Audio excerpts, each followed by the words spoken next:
Entérate de los temas que más provocaron conversación en las redes sociales en el resumen de las tendencias de la semana. El empresario Elon Musk desató controversia luego de que se anunciara que toda la plantilla de trabajadores y directivos de Twitter México habían sido despedidos debido a una próxima renovación. Memes y diversas opiniones de los usuarios inundaron esta plataforma. El Senado aprobó por unanimidad el dictamen de la iniciativa Vacaciones Dignas, que amplía los días de descanso de las y los trabajadores en México. La propuesta pasará a la Cámara de Diputados para su análisis y posible aprobación. Continúan las investigaciones por el feminicidio de Ariadna Fernanda. 2 presuntos implicados ya se encuentran en manos de las autoridades. Familiares y amigos de la joven exigen justicia y claridad sobre el caso. En los deportes, el jugador del Club Barcelona, Gerard Piqué, anunció su retiro como futbolista profesional con un emotivo video. El español se despidió entre aplausos y ovaciones en su último partido. El futbolista brasileño Dani Alves fue convocado para el Mundial de Qatar 2022. Será el tercer campeonato mundialista del centrocampista de Pumas. Tom Brady se convirtió en el primer jugador de la NFL en conseguir 100,000 yardas aéreas. Además del récord histórico, el quarterback se volvió tendencia por remontar el marcador en el último minuto. Las redes conmemoraron el natalicio 155 de la científica Marie Curie, pionera en el campo de la radioactividad y la primera en obtener 2 premios Nobel. La madrugada del martes 8 de noviembre, la luna se tiñó de rojo gracias al eclipse lunar total, un evento astronómico que se podrá observar nuevamente en 2025.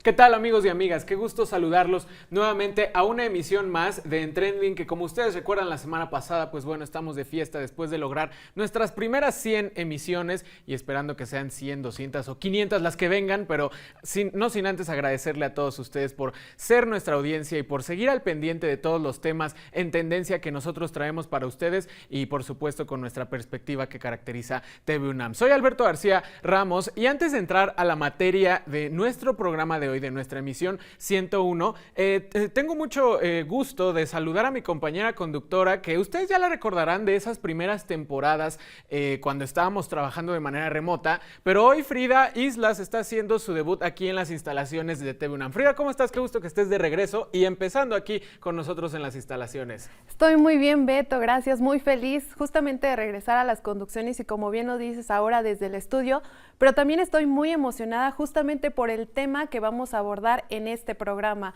Se trata de los libros y esto porque el 11 de noviembre se va a celebrar el Día de las Librerías, además que el 12 de este mismo mes se va a conmemorar el Día Nacional del Libro. Entonces, Beto, vamos a estar hablando sobre la lectura, la producción editorial en México y además sobre la Feria Internacional del Libro Infantil y Juvenil que está próxima a realizarse. Un tema pues muy amplio, Frida, como ya lo dices, tanto en el reportaje, en nuestra entrevista también va a estar muy interesante. ¿Y qué te parece si mejor empezamos como lo hacemos en cada programa? Con nuestro concepto reducido a 60 segundos, en esta emisión Nadia nos habla en un minuto de, pues, ¿qué es un libro? Y más allá de qué es un libro, ¿cuál es la magia? ¿Cuál es la importancia de agarrar un buen libro, de leer, de tener ese hábito y por qué es importante que todos nosotros seamos parte de esta cultura de la lectura? Vamos a empezar con nuestro minuto.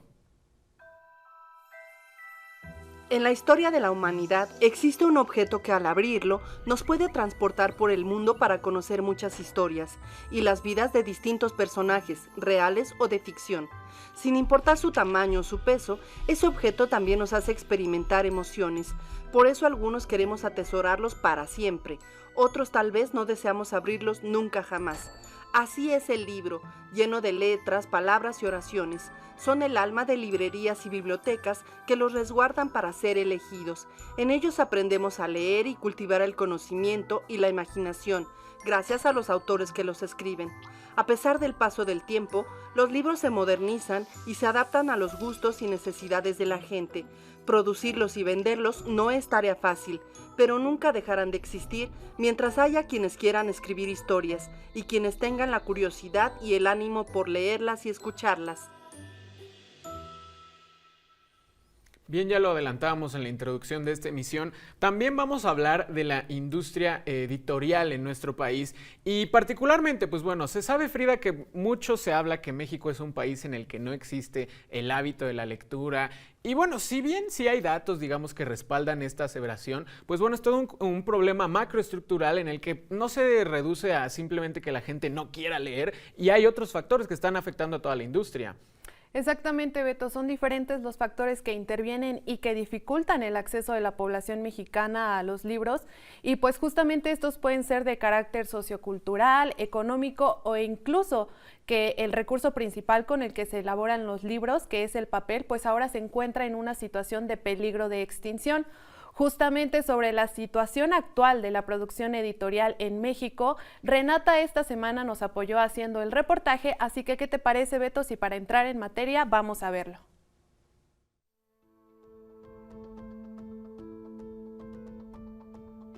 Desde la invención de la imprenta hace más de 500 años, el libro ha sido un medio para plasmar el conocimiento. Sin embargo, hoy en día la edición de libros es cada vez menor, situación que ha llevado al papel impreso a ser un recurso en peligro de extinción. Particularmente en nuestro país, la situación editorial enfrenta una crisis cada vez peor debido a diversas situaciones que llevan a la población mexicana a no leer. 7 de cada 10 mexicanos no lee. Pero de esos 7, el 60%, dice que no lee por falta de tiempo. Entonces aquí se agrega un factor más. No solamente hay una carencia de recurso económico para comprar libros, sino también existe en México la pobreza de tiempo. Somos un país que trabaja muchísimo. Otra de las razones es el costo de los libros, que si bien nunca ha sido bajo, en los últimos años se ha elevado a consecuencia de la emergencia sanitaria de 2020. Pasó algo terrible, ¿no? Que con la pandemia se dejó de solicitar papel y hay una crisis de papel mundial. Los precios de las imprentas se elevaron a tope, ahora es mucho más, 3 veces tal vez más caro hacer un libro que antes, y eso obviamente incrementa los precios, y ante la crisis en la que vivimos, pues la gente no está dispuesta a gastar 300 o 400 pesos, que es lo que cuesta más o menos un libro, ¿no? Además, la crisis global que trajo consigo la pandemia también afectó los incentivos económicos que diversas instituciones gubernamentales destinaban para el fomento de la lectura. Y cerraron muchísimas librerías, muchos proyectos editoriales se vieron pausados, no es que hayan muerto, sino que definitivamente dejaron de publicar. Y también tiene que ver con los estímulos o con sí, los financiamientos que vienen por parte de las instituciones, ¿no? También se cancelaron muchos programas, por ejemplo, los de coedición con la Secretaría de Cultura. Frente a la contingencia por COVID-19, la crisis económica y de papel, las herramientas electrónicas se han posicionado como una posibilidad de acceso a la lectura, aún con sus propias limitantes. Ya más adelante Renata seguirá ahondando en este tema de los libros digitales. Pero antes, empecemos ahora a hablar de la historia del libro, porque Frida, pues hablar de la historia de los libros es hablar de una historia muy amplia, literalmente de milenios, si es que tomamos en consideración la historia de la escritura humana, ¿no? Entonces, en todos estos años y con la cantidad incontable de ejemplares que existen en nuestra civilización, ¿qué es lo que tú disfrutas de un buen libro, Frida? Para mí la temática, Beto, o sea, tiene que ser una historia atrapante y con personajes únicos con los que puedas identificarte, o también puede ser algo que esté referenciado a un hecho histórico, pero que te presente datos nunca antes contados. No sé, eso es lo que tiene que tener un buen libro para gustarme, aunque te he de confesar que últimamente como que el formato, dígase un audiolibro, me puede resultar muy, pero muy atractivo. No sé, ¿a ti, Beto, hay algo que te haga decir tengo que leer este libro? Es que una cosa es el contenido, pero como bien lo dices, también el formato, por ejemplo, el propio papel. Yo, por ejemplo, ustedes lo ven, tengo lentes, necesito que la letra, la tipografía sea de buen tamaño, porque si no me resulta difícil de leer un libro. Y hablando de esta historia del libro y hablando de todos los ejemplares y de algunos de los más importantes, vamos a ver la siguiente nota que Royce e Iván nos prepararon sobre esta historia del libro y los libros más curiosos que hay en nuestra existencia. Vamos a verlo. Aunque la piedra ha servido para registrar ideas desde el comienzo de la humanidad, el libro, como hoy lo conocemos, se concibe con el uso de maderas y fibras naturales, como la seda. El ancestro del libro moderno se halla en el cuarto milenio antes de Cristo, en Egipto, con la producción de papiros. En vestigios arqueológicos se encuentran géneros como la documentación comercial, la literatura religiosa, los tratados de conocimiento empírico, poesía y literatura de ficción. Después, el libro se transforma con las escrituras cuneiforme sobre tablillas de arcilla en Mesopotamia hacia el año 3200 a.C., aunque estas no se parecen a un libro moderno. Entonces, ¿cuál es el primer libro de la historia? Lo más parecido al libro moderno, según los expertos, es el Sutra del Diamante, del año 868 después de Cristo, en China, autorizado para su impresión por Wang Yi. Sin considerar obras religiosas o políticas, se estima que estas son las 5 obras de ficción más vendidas en la historia. El ingenioso hidalgo Don Quijote de la Mancha, de Miguel de Cervantes. Historia de dos ciudades, de Charles Dickens. El Señor de los Anillos, de J.R. Tolkien. Harry Potter y la Piedra Filosofal, de J.K. Rowling. El Principito, de Antoine de Saint-Exupéry. ¿Y qué hay de los libros más raros? Aquí enlistamos 3 libros de los comprendidos en la Biblioteca del Loco, de Edward Brooke Hitching. El Corán de Sangre, de Saddam Hussein, escrito con la sangre del mismo autor. 20 rodajas de queso americano, de Ben Denser, que es exactamente eso. El libro triangular, del Conde de Saint-Germain, escrito en código y que se dice guarda secretos para prolongar la vida. ¿Cuál de ellos te atreverías a leer? Es momento de hacer una pausa, no se despeguen de sus pantallas porque después del corte nosotros continuamos con mucha información más sobre los libros y también sobre algunas actividades que fomentan la lectura entre los niños y los jóvenes. Todo esto y más aquí en Trending.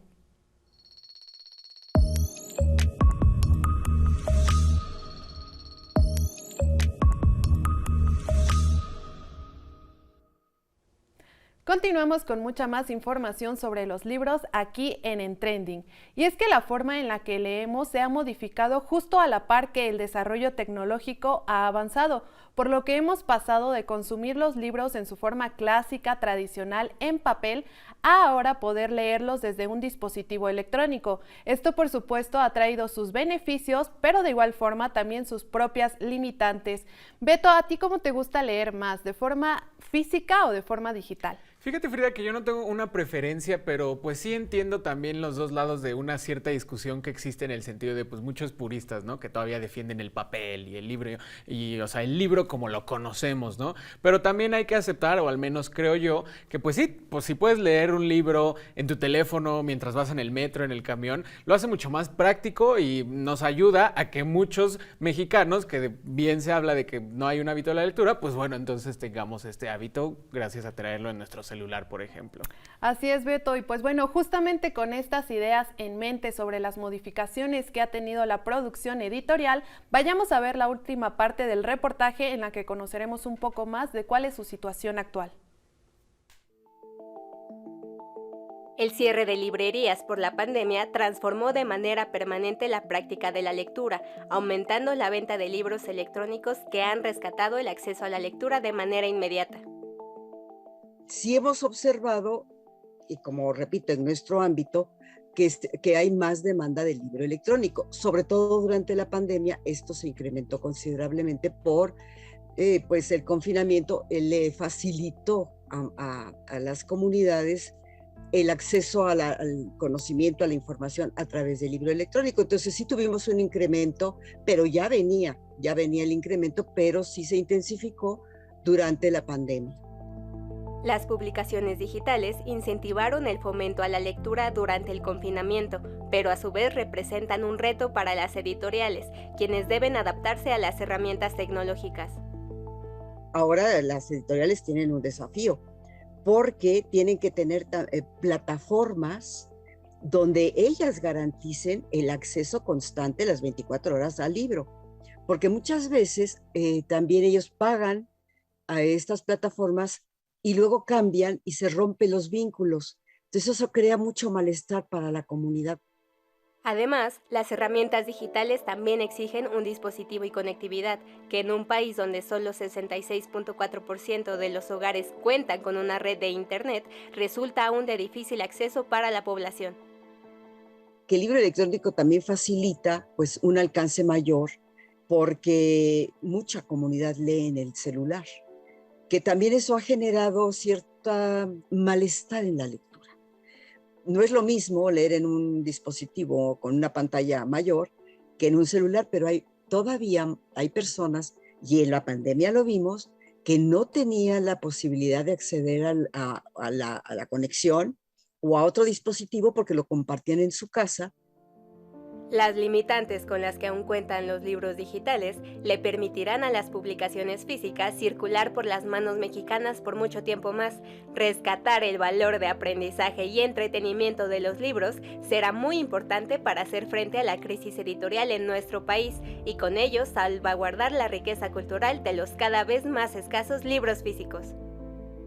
Hay montones de personas ahí, de saberes. No solamente está el autor o la autora, está el diseñador, la fotógrafa, el corrector de estilo, la impresora, el encuadernador, toda esta cadena que produce que ese objeto llegue a las manos del lector y que hacemos todo un esfuerzo para que eso llegue a las manos de otras personas. Es realmente una muestra de amor, de afecto.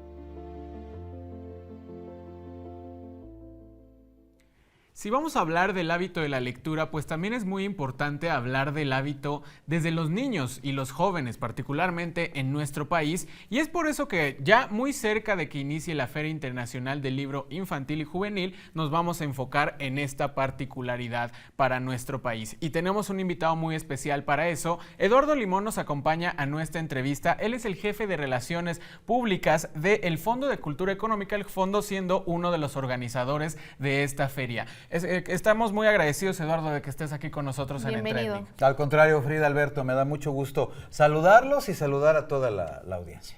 Perfecto, Eduardo. Pues para arrancar con la entrevista, por favor, cuéntenos, ¿cuáles son las características que se toman en cuenta para la literatura que está dirigida a los niños y los jóvenes? Y a lo mejor si nos puede comentar alguno de los títulos que puedan ejemplificarlo. Pues la verdad es que una de las características centrales es la libertad. Lo que tiene la literatura infantil como un componente esencial tiene que ver con ese encender la imaginación y plantear ante las pequeñitas lectoras, ante los pequeñitos lectores, un viaje que se cierra solo en la medida en que lees el libro tomándolo desde esa perspectiva, como un objeto de diversión, como un instante de placer y de gozo familiar. Eduardo, mucho se habla, ahorita lo acabamos de mencionar, ¿no?, de la importancia del hábito de la lectura para las infancias y las juventudes. Pero, o sea, ¿por qué es esta importancia? O sea, ¿de qué manera influye en el desarrollo de los niños y niñas? ¿Tiene mejoras en qué aspectos? O sea, ¿por qué es importante que los niños y niñas mexicanos lean? Sí, es una muy buena pregunta porque parte de uno de los ejes principalísimos de la política pública que desde el Fondo de Cultura Económica estamos llevando a cabo. En tanto llegó mi querido Paco Taibo a la administración junto con todo el equipo. Convertir la lectura en un hábito que construye mejores ciudadanos, en tanto que coadyuva a la liberación del pensamiento y al ejercicio muy democrático de la diversidad. Hemos planteado desde el Fondo de Cultura Económica que uno de los programas públicos más baratos para implementar el hábito de la lectura entre pequeñitas, pequeñitos, tiene que ver con los padres lectores. Los momentos en los que papás, mamás se acercan con sus hijos y dedican un instante de la tarde o de la noche, en fin, un momento del día para poder leer, son los instantes en los que se están construyendo los lectores del futuro.